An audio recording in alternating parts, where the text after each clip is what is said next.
हमारे समाज में शादी के वक्त अग्नि को साक्षी मानकर 7 फेरे लिए जाते हैं और जिंदगी भर सुख दुख में साथ निभाने का वादा किया जाता है।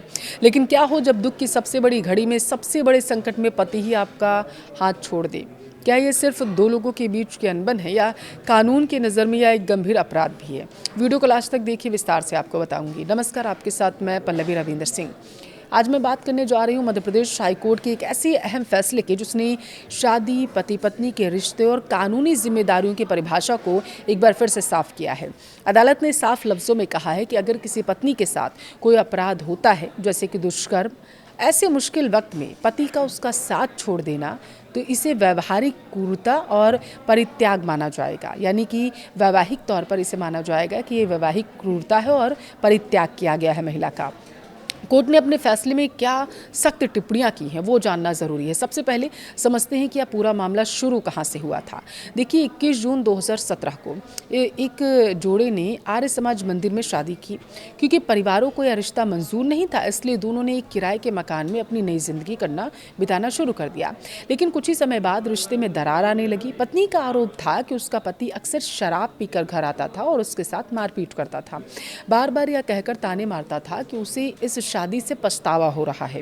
रोज रोज की इस प्रताड़ना और घरेलू हिंसा से तंग आकर पत्नी आखिरकार अपने मायके लौट गई। लेकिन किस्मत को शायद कुछ और ही मंजूर था।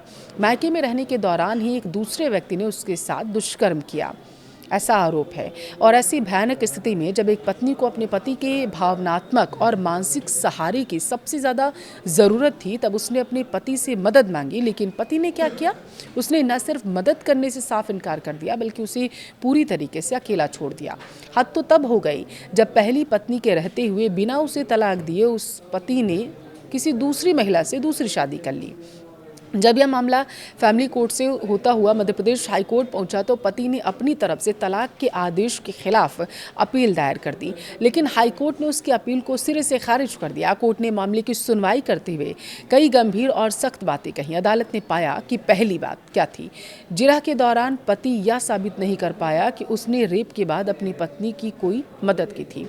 दूसरी बात, पति अपनी दूसरी शादी के आरोपों पर भी कोई ठोस या प्रभावी जवाब नहीं दे सका। तीसरी बात, कोर्ट ने एक बहुत ही अहम बात कही कि जब अदालत ने पहले वैवाहिक अधिकारों की बहाली का आदेश दिया था, तब भी पति ने अपनी पत्नी के साथ रहने की कोई गंभीर कोशिश नहीं की। कोर्ट ने स्पष्ट किया कि मुश्किल वक्त में पत्नी का खर्च ना उठाना, उसका साथ ना देना और पहली शादी के रहते दूसरी शादी कर लेना, यह सब मानसिक क्रूरता यानी कि मेंटल क्रूरल्टी के तहत आता है। यह सिर्फ क्रूरता नहीं है, बल्कि डिजर्शन यानी पत्नी को बेसहारा छोड़ देने की श्रेणी में आता है। इस आधार पर कोर्ट ने फैमिली कोर्ट द्वारा दिए गए तलाक के फैसले को बिल्कुल सही ठहराया। इस केस से यह बड़ा सवाल उठता है कि आखिर भारतीय कानून के तहत किन परिस्थितियों में तलाक मांगा जा सकता है। भारत में तलाक के नियम धर्म के आधार पर अलग अलग हैं। जैसे हिंदुओं के लिए हिंदू विवाह अधिनियम 1955 लागू होता है। हिंदू विवाह अधिनियम की धारा 13 के अनुसार कोई भी पति या पत्नी जो तलाक होता है वो मांग सकती है। कब? पहला, क्रूरता, चाहे वह शारीरिक हो मानसिक हो। सुप्रीम कोर्ट ने समर घोष बनाम जय घोष मामले में साफ कहा था कि मानसिक क्रूरता की कोई एक तय परिभाषा नहीं हो सकती या हर केस की परिस्थिति पर निर्भर करता है। दूसरा, परित्याग, अगर कोई जीवन साथी बिना किसी ठोस कारण के दूसरे को कम से कम 2 साल तक छोड़ देता है तो। तीसरा, व्यभिचार, यानी शादी के बाहर किसी और से संबंध रखना। चौथा, धर्म परिवर्तन या मानसिक बीमारी।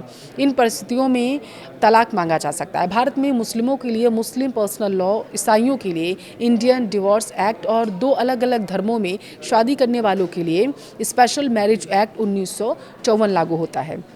तलाक की नौबत आने पर कानून पति या पत्नी को कुछ विशेष अधिकार देता है।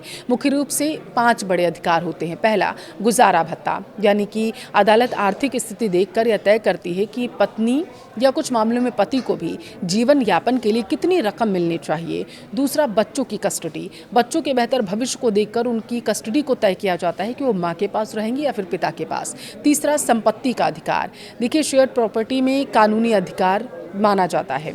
चौथा पॉइंट आता है घरेलू हिंसा से सुरक्षा। डोमेस्टिक वायलेंस एक्ट के तहत प्रोटेक्शन यहाँ पर उपलब्ध करवाई जाती है। पांचवा होता है अपील का अधिकार। निचली अदालत के फैसले को ऊपरी अदालत में चुनौती देने का ये हक देता है। अब आपका सवाल होगा कि क्या आपसी सहमति से भी तलाक हो सकता है?